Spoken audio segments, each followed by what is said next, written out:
Hi! If you want to build flexible and reusable Angular components, then content projection, this is a topic you simply cannot avoid. In this video, besides the content projection basics, you will also learn more advanced scenarios like multi-slot content projection, content reprojection, projection aliasing, and the role of the ngProjectAs attribute. And the last but not least, I will show you how to deal with conditional content projection. So generally speaking, if you watch this video until the end, you will learn everything you need to implement Angular components which has customizable views of any complexity. If it is your first time on my channel, my name is Dmytro and my goal is to help you to become advanced Angular developer who develops applications consciously knowing what you are doing and why. In the past, I already covered quite a lot of advanced Angular topics. You can check them out later, but now let's focus more on content projection in Angular.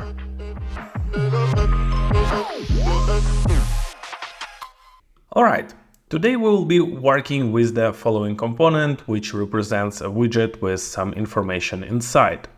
Currently, this component is implemented in such a way that information here is hard-coded, which makes the component impossible to customize and properly reuse. So let's address this issue right away and make the widget content section customizable. For that, the part that is supposed to be customizable, we can replace with a special keyword ngContent.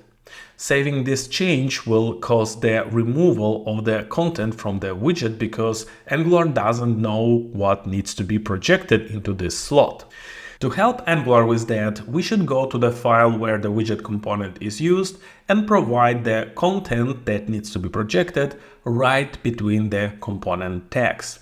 If you save this change, you can see that our content is back again. Of course, you can project not only HTML but also stuff like ngTemplates or components. For example, I have prepared a component weather content and I can simply replace the content right there with my component, and you should not see any changes because the weather content component has the same view. So the ngContent plays the role of something like an anchor that defines where exactly in the component template should appear the content that we define between component tags. Alright, let's move forward. A few moments ago, you saw how component behaves if the content is not provided. Obviously, the content section will become empty. But what if we want to have some placeholder that should be visible if nothing is provided? Before Angular 18, the solution would look quite cumbersome, but fortunately, starting from Angular 18, we can define the default content right between the ngContent tags. So now you can see the default content appeared right there because nothing has been explicitly provided in the widget component. However, if we bring back the content, the default one will be replaced with what we provided. Okay, at this moment we made the content section of the widget component configurable. However, it would also be cool to do the same for the widget header, right? For that, let's apply the same technique here and also use the ngContent keyword, and the HTML snippet that I currently cut, I will provide the same way as I did before. So as you can see, the content has been successfully projected, but it has projected in the wrong slot, namely inside the widget content instead of the header section.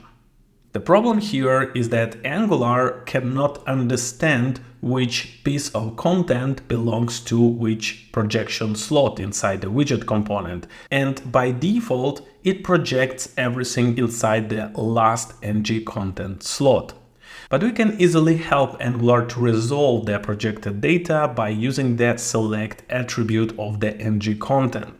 The value of it must be a CSS selector string that Angular will be using to resolve DOM nodes that match this selector. For example, if in this slot I want to project a DOM node with a class widget title, I can define this CSS selector right here, and you can see that this node was projected inside the widget header. If I want, I can define multiple selectors separated by comma, and the subtitle element will be projected into the header section as well, but everything that doesn't match this slot falls into the default NgContent slot right there. Despite it works as expected, I would like to stop a little bit more on the selectors and give you some advice that might help you to avoid many issues in the future. Though Angular allows us to use tags or CSS class names as selectors, it is quite dangerous to use them for content selection because they might be changed at any time, and the person who changes the class name might not know that it plays a significant role in the component functionality and can unintentionally break the component. To prevent such use cases, sometimes you might see a solution when the attribute is used as a selector. For example, you might have some element with the attribute, let's say header, and the title and subtitle might be a part of this element. So then you can go to the widget component and adjust a selector and use the header attribute instead. And it is already better because the attribute is more descriptive and less fragile rather than tag or class name. However, it has another pitfall that might be a problem in some cases. Very often, attributes are used as selectors for Angular attribute directives, and doing so, you might confuse your colleagues, making them think that you apply some directive to this element. Or you might think that you use this attribute only for the content projection, but at the same time, your colleague might introduce a new directive that matches this selector, and unintentionally it might bring unexpected behavior to this element. So that's why, to avoid such naming collisions, I usually use more descriptive attribute names like slot equal to some certain string like header, which is mentally more connected with the content projection and much harder to confuse it with the Angular directive. Alright, now let's go and adjust the selector also in the widget component and do something like that. So here we go. And yeah, by the way, forgot to mention, here I introduced the div element in order to group the title and subtitle and avoid duplication of the slot selectors for both those nodes. But if this additional node breaks your template, you can always use the ngContainer keyword, which doesn't render any DOM nodes. Alright. So now we covered the content projection basics. Now it is time to cover more advanced stuff. Some of them, to be fair, they might not look very intuitive initially, but once you start applying them in practice, everything should become much clearer because learning by doing is the best form of learning new topics. Despite this approach being very effective, there are not so many platforms where you can do that, but there is one called Brilliant, which sponsors today's video. Brilliant is an interactive learning platform with thousands of lessons in math, data analysis, programming, and of course AI. If you are a beginner in programming and you would like to learn how to think in code or simply want to learn a new language like Python, Brilliant is a place to start because Brilliant's hands-on approach helps you deeply and better understand new concepts. Their interactive lessons keep you engaged and make learning really fun. To try everything Brilliant has to offer for free for a full 30 days, visit the link in the video description and you will also get 20% of the annual premium subscription on the Brilliant. But now let's get back to the topic and let's talk about content projection aliasing and let's have a look which role plays here the ngProjectAs attribute. To create a content projection alias, you have to use a special attribute called ngProjectAs. The value of this attribute must be a selector string. For now, let's use some dummy string and let's save this change. Now you can see that the content went back to the content section, despite my slot attribute is still there. So what's going on here? The thing is that ngProjectAs tells Angular to ignore the default content resolution algorithm based on the tag, attribute, or CSS names, and it makes Angular treat as a selector only the string defined as a value for the ngProjectAs attribute. So to fix this issue for ngProjectAs attribute, I have to provide a selector that matches the slot of the widget header. In my case, this is exactly this selector, so I can just copy it and paste it right there. And the slot attribute I can safely remove because it will be ignored anyway. Now, as you can see, everything works well and the component is in the right place. In most cases, this notation with ngProjectAs and the one with the simple attribute, they're actually interchangeable and you can choose any of those two. However, there are still some little nuances that might impact your final decision. For example, let's consider the following use case. Imagine that the widget component comes from the third-party library and the author of this library has designed it in such a way that the selector for the header content must have the header attribute.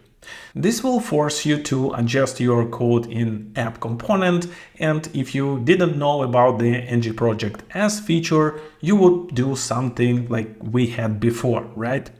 But it might also be a case that in the same component template, you must use a directive that has the same selector as the one used for the content projection. In that case, the directive will be instantiated for both elements and might bring unwanted behavior to the projected node. And this is where you can use the ngProjectAs to respect from one side the selector for the content projection, and at the same time you can avoid the directive activation for this ng container. So I hope it is pretty much clear and we can continue to discover more advanced use cases. Let's talk about another quite advanced technique where the ngProjectAs also plays the significant role, and I'm talking here about content reprojection. The content reprojection, this is when content projected in one component has to be kind of propagated or projected into another one. For example, let's quickly import a button component that I prepared before, and I want to have this button as a part of the widget component. For example, it will be representing some, I don't know, action button which will be doing something in the future. So once I save this change, you can see that the button has appeared right there. This button also supports content projection and it has multiple slots. Likewise, our widget component, we have the main slot and the slot for the icon. I also highlighted this icon slot with the dashed border to make it easier for you to distinguish those two slots from each other. Now let's imagine that I want to allow consumers of my widget component to configure the icon for the action button. If I want to achieve that between add button tags, I would need to introduce another projection slot where I will be selecting content with the specific icon selector. We can even reuse the selector value right from the component actually. So here we go. And this means that in theory, the consumer can configure the action button icon from the component where the widget component is declared. So in my case, it is an app component, and we can go and do something like this. So this icon supposed to be projected into the corresponding slot in the widget component, right? And then from here, it should be reprojected into the app button and appear eventually inside the button component. Now let's try to save our changes and see how it works. And you can see that the icon was actually successfully projected inside the button, but it was projected inside the main slot instead of the icon slot as I expected. The thing is that the selector attribute we defined here, it is visible only to the first level of the projection, and it was ignored by the nested ngContent selectors like the one from the button icon. And to solve this issue, you can again use the ngProjectAs property and reproject the content under the same selector like this.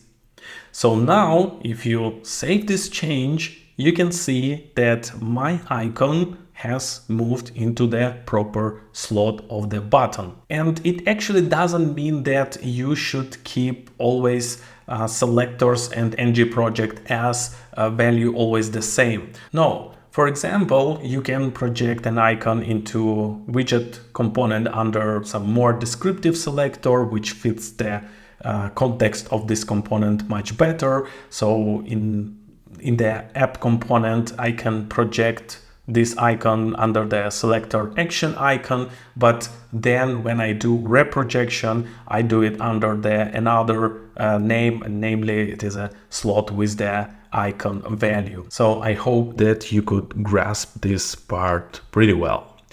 All right, before we finish this video, I would like to demonstrate you a use case where you should avoid using the NgContent and prefer another approach. Here I'm talking about the usage of the NgContent in conditional blocks like if-else, switch case, or with directives like ngIf, ngSwitch, etc. To better understand why it is so, let's quickly implement the following use case. Let's say we have some signal, let's name it hidden, and this signal is going to be false by default. Then, depending on the value of the signal, we are going to show or hide the widget component by wrapping it with the if block. And let's say that somewhere below we have a button, clicking which one, we will toggle the state of the hidden signal, and in such a way we can show or hide the widget content.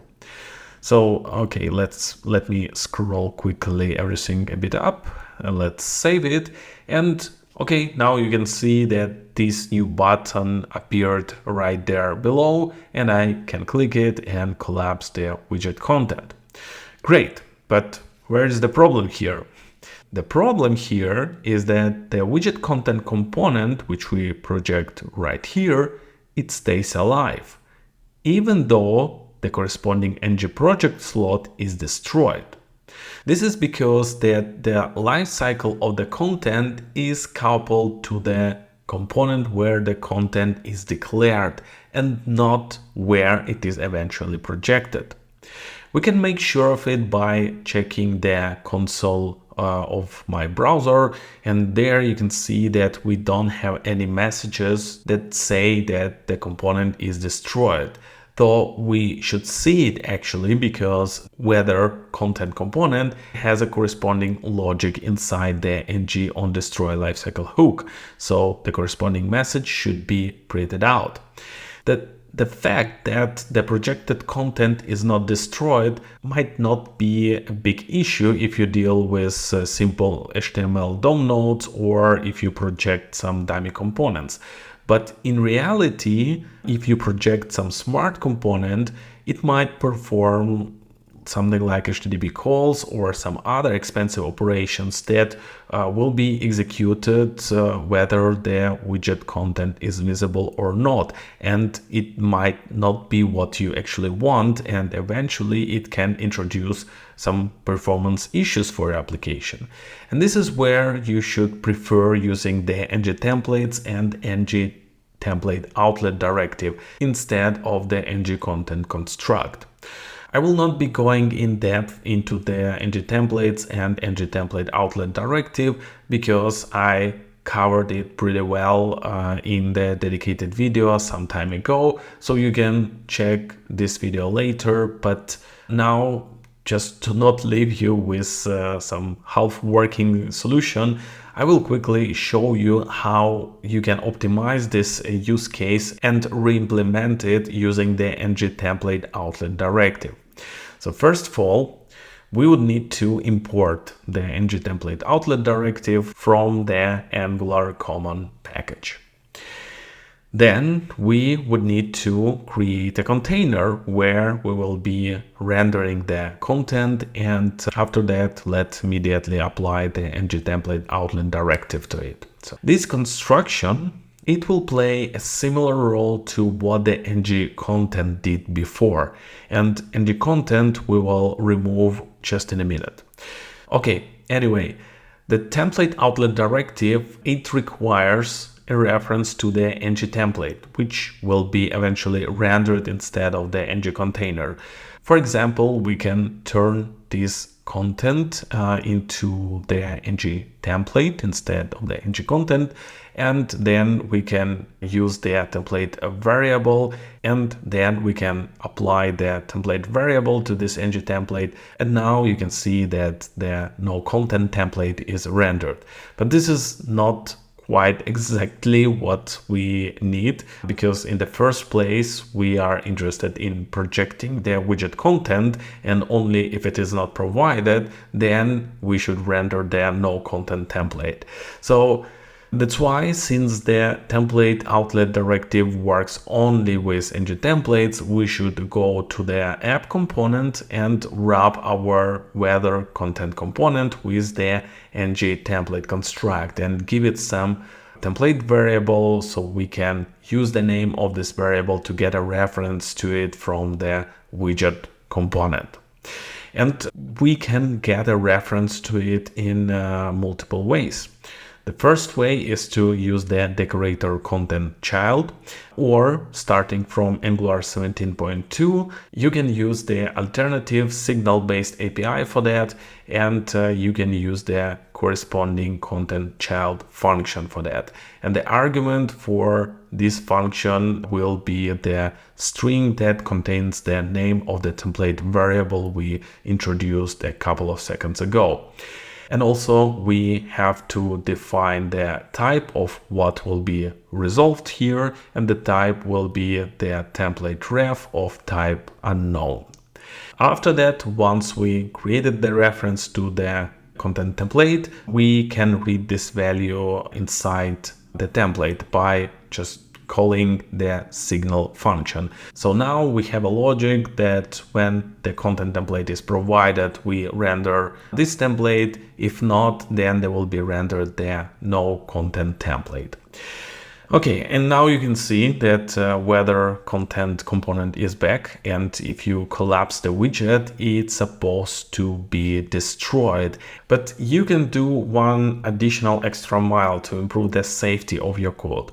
For example, usage of some magic strings here is quite dangerous, because it is easy to make some typo or mistake, and the compiler will not be able to catch this error. Much better for those purposes is the usage of directives, which play the role of selectors. I actually already pre-built such a directive. We can have a look at this, and you can see that this is super simple directive, and it does only one thing. It injects, and via public property it exposes the reference to the template to which one this directive will be attached. So I can copy the class name of this directive, and I can use this directive as a selector inside of my content child function. And obviously I have to remove the type from here because it is not already relevant. And now in the component template, I have to adjust my logic as well and read property TPL, which actually contains the reference to the template. But to have the reference to the template, we have to apply this directive to some ngTemplate, right? So it will be our last step, and we go to the app component. There we have to import the widget content directive as well. And finally, instead of template variable, I can apply the directive using its selector. And if we save this change, you can see that everything works as before. And by the way, you can even make this notation shorter, because this is the same as if you used the widget content directive as a structural one by applying it directly to the weather content component, and there you just have to add asterisks in front of the directive name. So as you can see, we still have the same result, but the code is much shorter and it is still safe. Alright my friends, this is everything for now. Thanks for watching until the end. Please share this video with your colleagues and friends if you find it useful. Subscribe to my channel, check out my video courses about advanced Angular development, and of course, don't forget to leave your comments. For you, today was Dmitry Romzhensky. You watched Decoded Frontend YouTube channel. I wish you productive week ahead, stay safe, and see you in the next video.